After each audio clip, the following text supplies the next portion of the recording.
want to get started or wait a little bit longer? Yeah, sounds good. Is it on now? There we go. Hello, everybody. I have the pleasure of speaking to you at Fall 23 Outdoor Retailer in Salt Lake City. We made it, and welcome. It's been a little while since I've had the opportunity to speak at camp, maybe like 3 or 4 years, but really excited to be here and really happy to have the invitation extended out to me to be a part of today's sessions.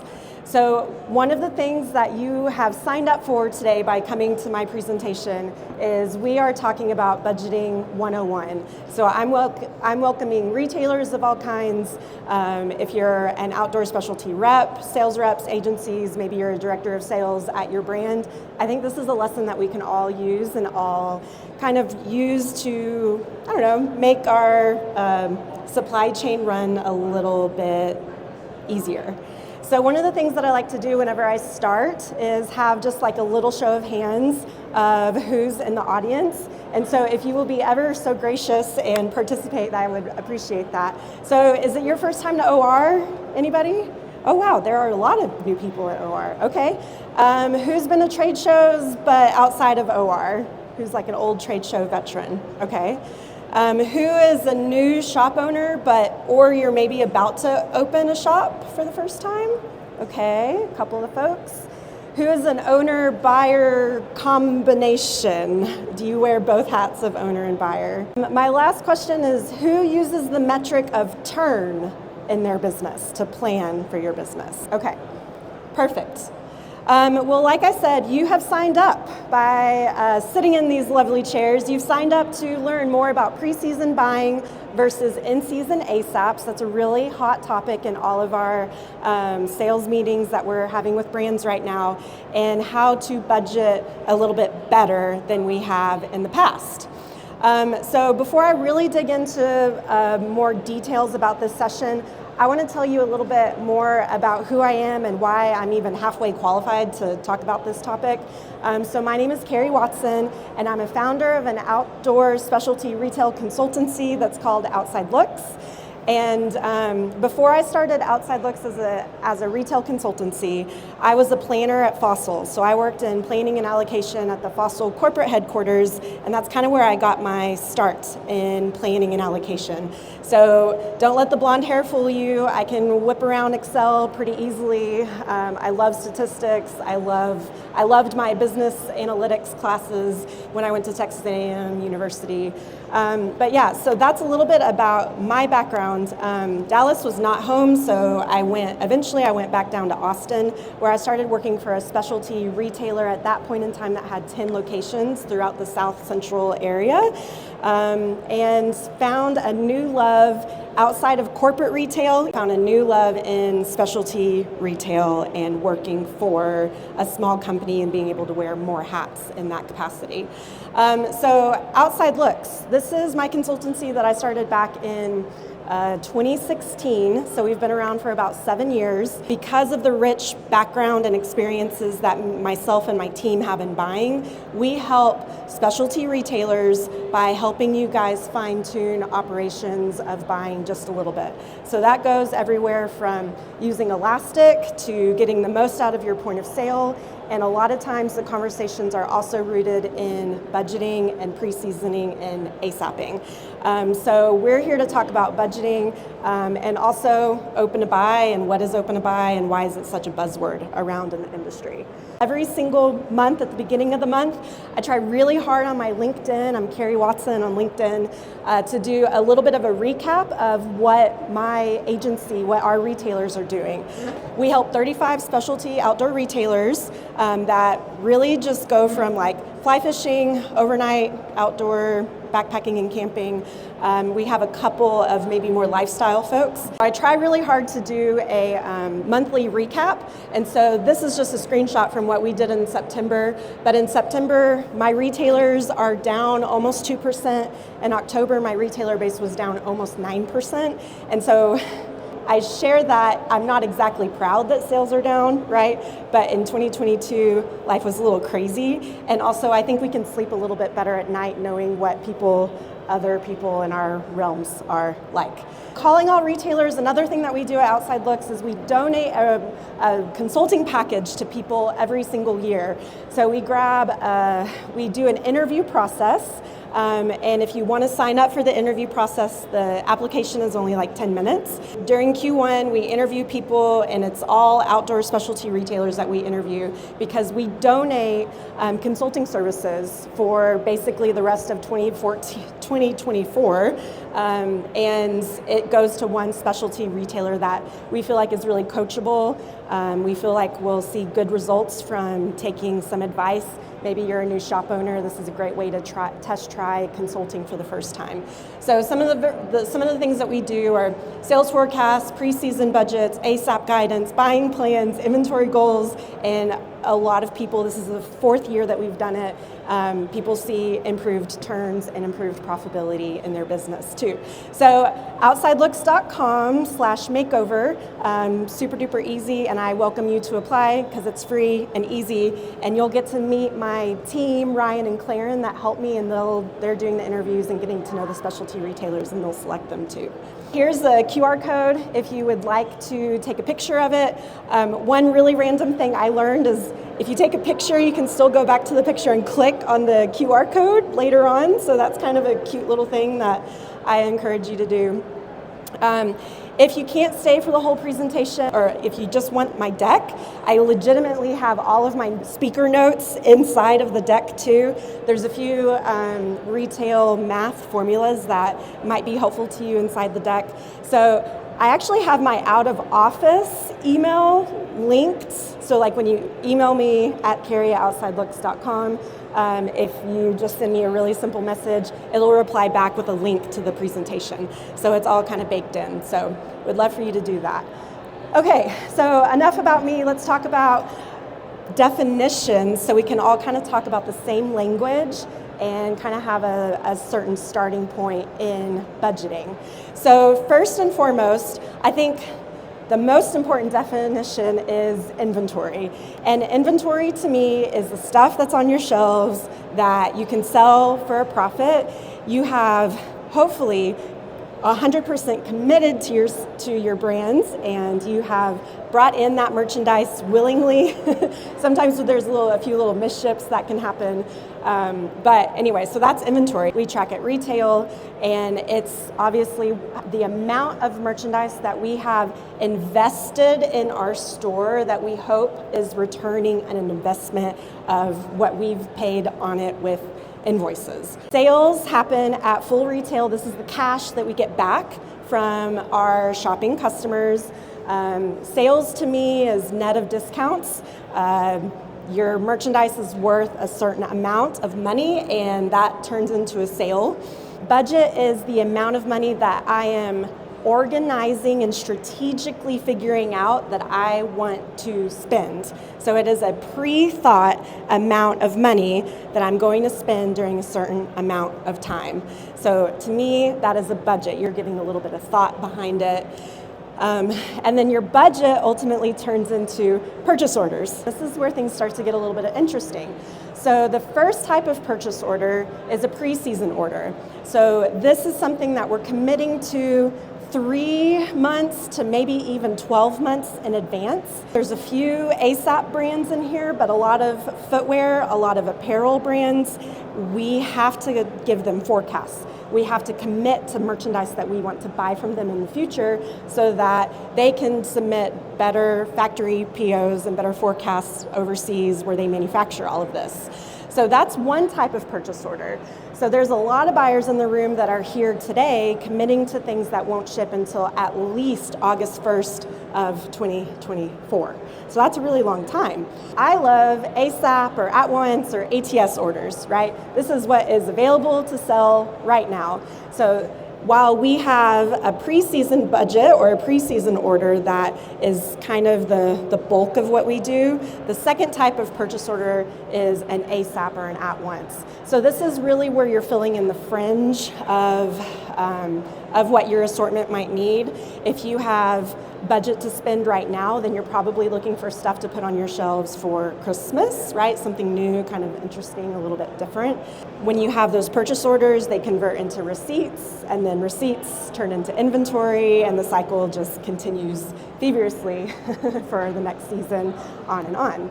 When all of these elements, when these definitions of everything that we just talked about, when inventory and sales and markdowns and budgets and preseason orders and ASAP orders and receipts, when they all work together, it creates this kind of harmony that can be a really beautiful thing. But also, what happens if one little cog comes out? What happens if manufacturing goes crazy overseas like it did during the pandemic? And what happens if we can't receive anything? The cog falls out, we can't make sales happen, and it starts to get a little bit nerve-wracking. What happens if we don't have enough inventory? What happens if sales just fall out? So the cog of all of these things that work together, it's so important that it stays in harmony. Okay, so let's face it.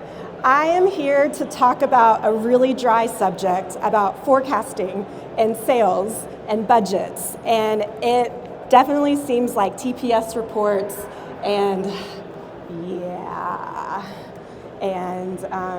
that just comes off super dry, right? I am wearing my pieces of flair, so definitely love that. But it just feels super dry, super corporate, and it's not that approachable. And you do not have to be an inventory planner or a data nerd or an Excel wizard to figure out and understand what open to buy is.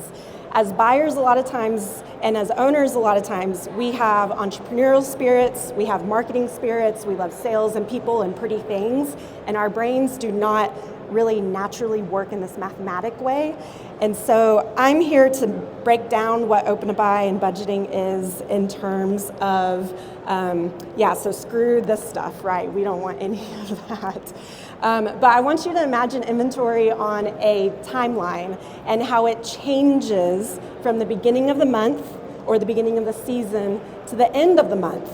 And that is truly what open to buy is when we're talking about budgeting. So what happens? You start with stock that you open the store with, and then maybe it's like August 1st, we'll say, and maybe at the end, we're talking about a season here. So at the end, it's January 31st. That's a pretty traditional outdoor season. But what happens in the middle between the starting inventory and the ending inventory? We have some sales that happen. When sales happen, our inventory decreases, so that's why it's a minus.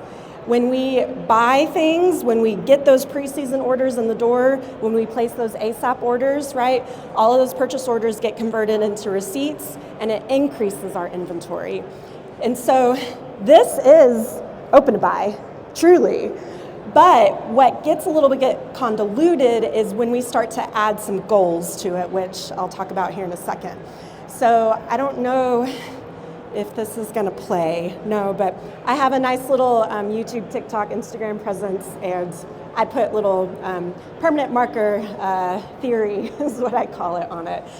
When we're tracking sales at cost and sales at receipts, this is really where things start to get a little bit different. If we start planning for August, starting inventory, and we have a target goal at the end of the season or January 31st. So we can start to plug in numbers and start to really design what our metrics are going to be. A couple of the next slides are a little on the small side. I knew I was working with this kind of smaller TV, so again, if you need a copy, send me an email. So I'm taking the open to buy formula, right, our budgeting formula, and with receipts, we have a couple of different ways that we need to think about it. We have our budgeted purchase orders, right? We're coming to the show with money to spend for fall 24, and so what are our target receipts? What's our budget? And we're splitting that out into preseason and ASAP orders. So I think most of that makes sense to us. What does that allocation look like between preseason orders and ASAP orders? Honestly, y'all, it changes by the buyer, it changes by the department, it changes by the type of goods that you're purchasing. So if you're a hard goods buyer, you're buying from Liberty Mountain all the time, you're here shopping now, obviously you're gonna be more of an ASAP buyer, and I'm thinking like sunglasses, base layers, socks, freeze-dried food, canisters of fuel, that kind of stuff, right? So ASAPs usually make up about 20 to 30% of our budgeted receipts, whereas with pre-season orders, that usually makes up about 70 to 80% of what a retailer is committing their budget to. So that looks like soft goods, footwear, and the more expensive camping things like $100 plus packs, sleeping bags, and tents. A lot of the things under $100 for retailers in this room have a tendency to be closer to like more ASAP stuff. So this is the traditional kind of vibe. I think what's really important to remember is that pre-seasons are the bulk of what we are buying and what we're committing our money to. So I kind of equate it, owning a store and having inventory is a lot like caring about your health as a business. And so I'm going to talk about food for a little bit. So pre-season orders are a lot like your basic necessities, what you plan for, what your diet needs in order to be successful, strong, and appetizing, if you will. So that is your 3 square meals a day, if you will.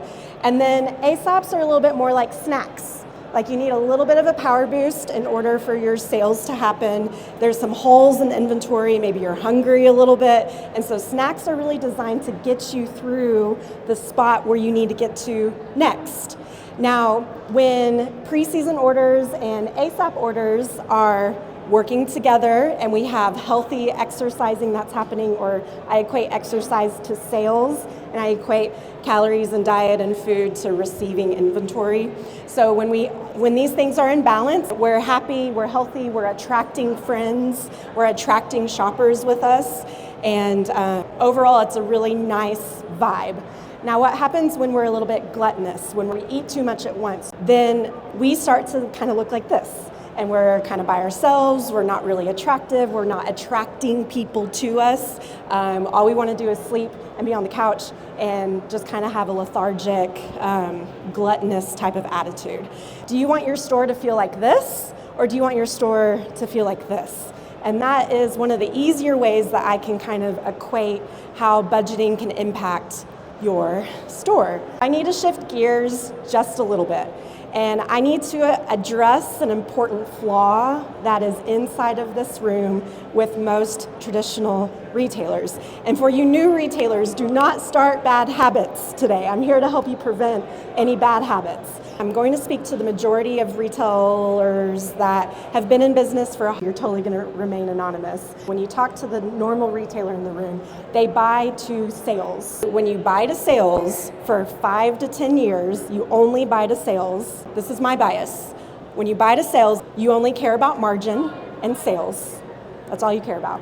My bias tells me that people are not really tracking their purchase orders or their receipts or their invoices that closely.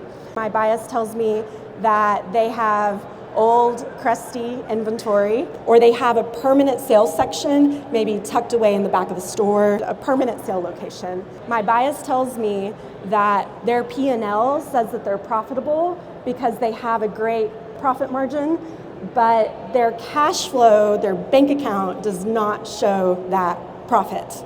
So when people are buying to sales, we are tracking sales and profit dollars, but they're not holding themselves accountable for their weight, for the amount of inventory that they're investing in their store. So when you're not holding yourself accountable for inventory, then you can receive whatever you want to because you're buying to sales. If you watch TikTok like I do, you can kind of girl math your way into buying whatever you want to. And so we have an investment in inventory over time that goes up. How does inventory grow? It's when your receipts are bigger than your sales. And when this happens time and time and time again, you're investing more and more and more and more into your inventory, and it may or may not ever cash flow. I imagine my retail shop on Shark Tank, right? What are the sharks going to tell me when I show them my statistics? And they are not going to like that I'm paying more in cost of goods sold, or I'm paying more in invoices, or I'm paying more in payables than I'm making in sales. So that is so important. It's such a underestimated metric. So I don't want to do what the group does by buying sales, by investing in inventory constantly. I want to be strong and happy and healthy and fit. This is where we have to proceed with a little bit of caution, because our targets, our cautionary targets are how are we designing our inventory and what is our ending goal. So it's vital that we have a reasonable amount of stock to make sales happen. Otherwise, you're just investing in a lot of stuff that sits on your shelves. And so you're also holding yourself accountable for having a healthy business. When we pick our ending inventory, we're essentially designing all of our other metrics too. You're designing your cash flow and your other metrics like turn. Some of you use turn with how you design your business. We've got inventory on August 1st. Pretty much sales, I have a rough idea of what it's going to be, maybe plus or minus like 5-10% maybe. I have 100% control over receipts because that's what I am telling brands and reps that I want to buy. So in yellow is, what is my target? Where do I want to end? Going back to this, we can start looking at turn. And turn is the amount of average inventory that you carry in relation to sales. Turn is your annual COGS divided by your average inventory at cost. And this is an annual metric, okay? There's a lot that goes into tracking this. Some point of sale systems do it very, very, very poorly. But certain categories have different turns, and we'll talk a little bit more about different targets. But certain categories like sunglasses, man, there's certain brands under $50 that are turning once a week in some of my retailers. There are other places where turn is a little bit slower. So we can think of like a hardware store, like their nuts and bolts area, that probably turns kind of slow, but it's a cheap product. It never ever changes. And so Ace Hardware or Lowe's or whoever, they can afford to put a little bit more there because they are guaranteed that that product isn't going to change, right? So we can afford the risk when turn is a little bit slower, when the product never changes. Now, in this room, look at all of the things that are changing all the time, and it's a little bit riskier to have a slow turn in some places. Another great example of extreme turns is, I think of a bakery, what it smells like when I was 8 years old walking through the shopping mall and Cinnabon was right there. Cinnabon is constantly cranking out new fresh merchandise, and you can't help but want to go and eat it and smell it and just like have Cinnabon because it's intoxicating. So that's an example of a fast turn because they're cranking out inventory all the time. An example of a slow turn would be the vintage junk shop down the street that takes everything that everybody wants to give them to put for sale on their shelves. And so there's legitimately dust, it feels crowded, it's like you almost don't even want to be in there because the treasure hunting is a little bit too extreme. Okay, so let's get to a real example. So let's say that your annual sales are $120,000 and you keep $120,000 of inventory at cost. This is a one turn. What does that really look like in the store? So I'm making this on a monthly basis. So if you sell 120 a year, you sell 10 in a month. So this is how much inventory you're investing in to make this much sales. It's so much. The sharks would hate me. They're like, why do you have so much inventory to make so little sales in a one-turn kind of atmosphere? Reality is most outdoor retailers are in this realm. They have that much inventory invested, that many invoices that they've paid, that much cash invested in product, and they're only selling that much of it every single month. That is the average age of stock in this situation. The average age of something when it sells is 365 days old. You have owned that product for 9 months before it's sold. You paid that invoice 9 months ago, and you let it sit on your shelf for free for 9 months before it's sold. So I do cash flow projections and cash flow forecasting, and so this is not an ideal cash flow situation, as you can imagine. So what happens when we have full control over our inventory and our receipts? What happens when this goes down to $60,000? What happens when it's half, right? We get a 2-turn, and then things start to loosen up. They start to look a little bit better. Managing half the stock at 2 turns, now things are on average 6 months old before they sell. So you pay the invoice at 90 days and then you sell it at 180 days. So we're still kind of financing that product for 90 days, in my professional opinion. What happens when we get down all the way to $30,000 and get to that very, very lovely goal turn of 4? Then your inventory investment starts to look so much smaller. Can you imagine walking into a store that has this much stock versus this much stock? You have to be so very careful with what you decide to carry. You're selling 100% of that stock every 90 days, and you have a whole new fresh store available on your shelves. You have fresh new merchandise at 90 days. And it's new, it's exciting, it's different, and you have the ability to constantly reinvent yourself when you're turning this quickly. Women's fashion stores, they turn like 7 to 8 times a year, and most of the retailers that I consult with are usually, they're about 3 plus. The more expensive hard goods that you carry and the more footwear that you carry, those turns, just the nature of those products need more inventory in order to complete the sale. And so those turns are a little bit lower.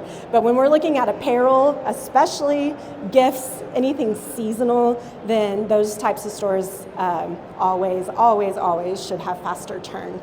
That is the difference. When we're looking at our open to buy equation, what's going to be your target? Because the math is just algebra over here. Are you going to end at 30,000 or are you going to end at 120? And then your receipts are going to be a product of the algebraic equation. So the big question is simply, how are you going to design your return on investment and your KPIs for your store? Because how you're buying ultimately impacts your turn, your margin, and your GMROI in a lot of ways that maybe we didn't think about before. So I would love to answer any questions that y'all have, because that is what I have prepared for today. Any questions? So my background is like more in food. I haven't actually built a brand. I'm used to, like on the retail side, like how much you're doing. Do you have any averages on inventory? There's so many different price points that you can use. It's hard to do units per door. On average, my retailer in outdoor that has apparel, footwear, hard goods with some kind of food component in it, most of these guys are sporting stores that are roughly like 6,000 square feet, and pretty average for a 6,000 square foot store. I mean, depending on the location, their retail sales could be anywhere from 2 to 6 million is typically what I see. The stores that get above 10,000 square feet, they approach closer to the 10 million mark in sales. It all depends on sales per square foot as a metric. Two extremes, I have a couple of shops that are more outdoor soft goods focused. They're in historical neighborhoods. They have incredible foot traffic, and they're pumping out $5 million in like 1,200 square feet because the traffic is so crazy. On the flip side, if the outdoor retailer especially has paddle sports, vehicle outfitting, overnight backpacking and through hiking, any kind of robust footwear assortment, those just demand more square footage, and then the sales per square foot start to not go down so much, but a warehouse component, the rent is more affordable in a lot of times that way, but the square footage just demands more.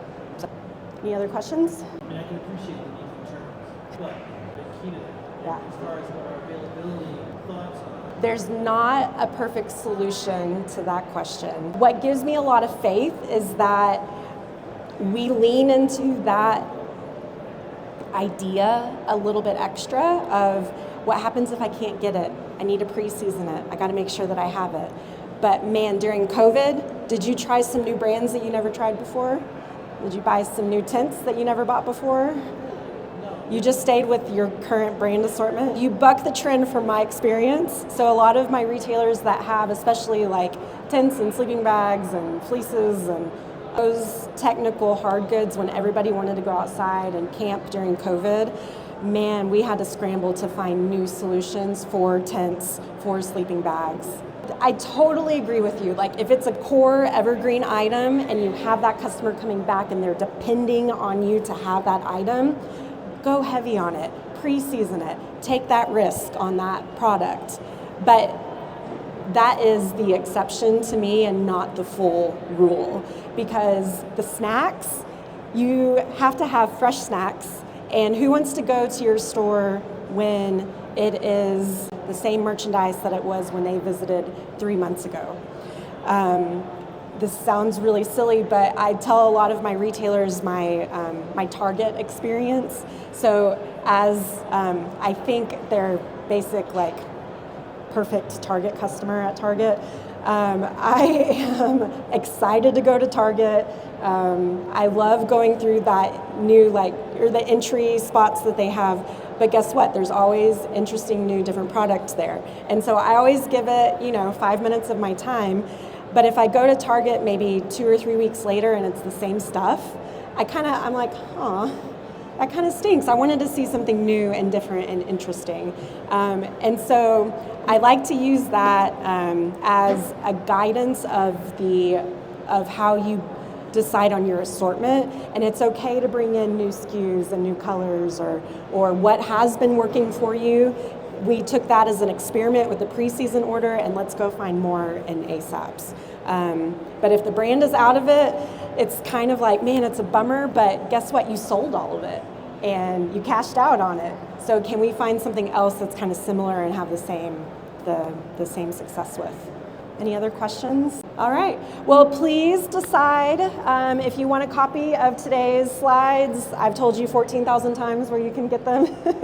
And then there's a few flyers that are hanging out around in the picnic tables. But if you're interested in a quick little 10-minute application to see what life is like behind the scenes of having an open-to-buy consultant and budgeter on your side, then I'm happy to talk more with you about it.